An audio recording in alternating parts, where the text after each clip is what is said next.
Hey everyone, I wanted to talk a little bit about the Portkeys PT5 II. I've actually been using this external monitor for the last 7 or 8 months, I think. And I've been using it pretty much every week. It lives on the camera now. I originally was using it on the Olympus EM1 Mark II, but now I am using it on the OM-1. The case is pretty sturdy. The only complaint is these little locking pieces are a little hard to come off, and it is pretty minimal. It comes with a unit and a sunshade. Well, I guess it's not really minimal. There's a few companies that don't even come with the accessories, so I'm pretty surprised to find some of these pieces on a $125 piece if I think about that again.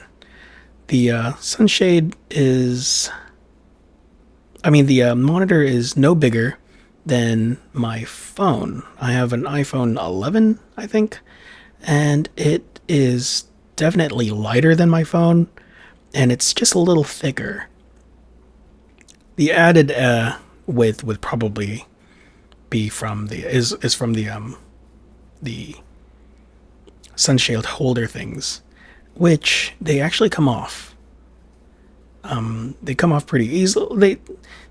They come off easily, but they feel firm, firm enough to keep the sunshade on.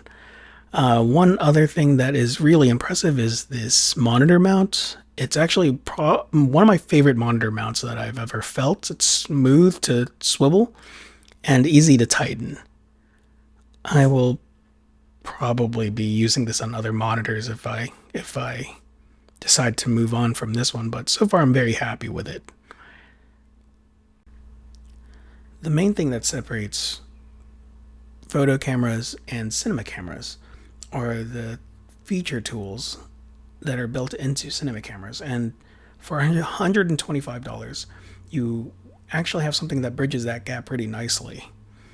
You can turn any photo camera into a proper cinema camera with the Portkeys PT5 II. To access the tools, you tap on the screen, and on the side here, you'll see an array of symbols. But to access the tools itself, you have to slide on the screen. And I think you can change the order. I just kept it in default state, but the first one is focus peaking, then false color, 2 level sets. Then you have a waveform, and then you have a crop mark thing, and then a center marker. This you could change your grids. I don't really use all of the others, so it's just there. But to continue down the line, here you have a lot of different tool sets that I'm sure other people that use them will want them. I honestly don't use a lot of these other things. This is the audio monitor.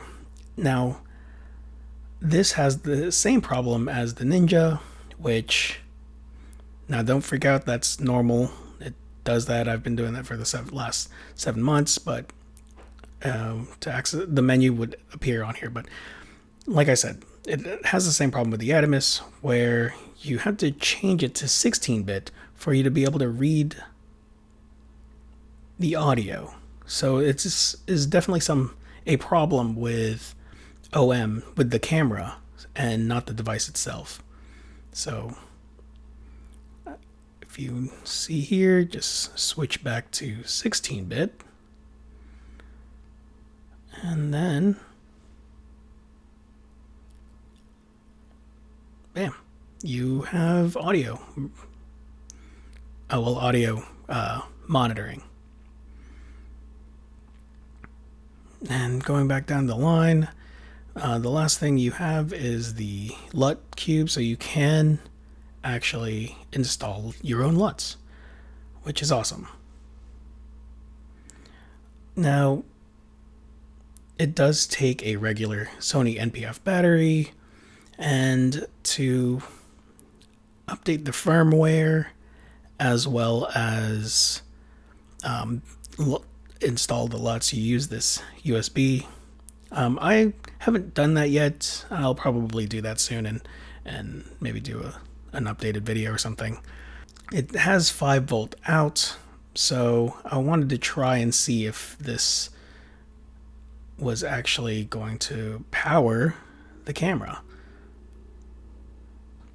And it shows that it has USB, but that just means that a USB is plugged in. It doesn't actually mean that a power it's actually charging or anything. And to I'll go ahead and just test that real quick for you guys, just to see. I don't think it will, simply because it's, you know, it's only 5-volt out.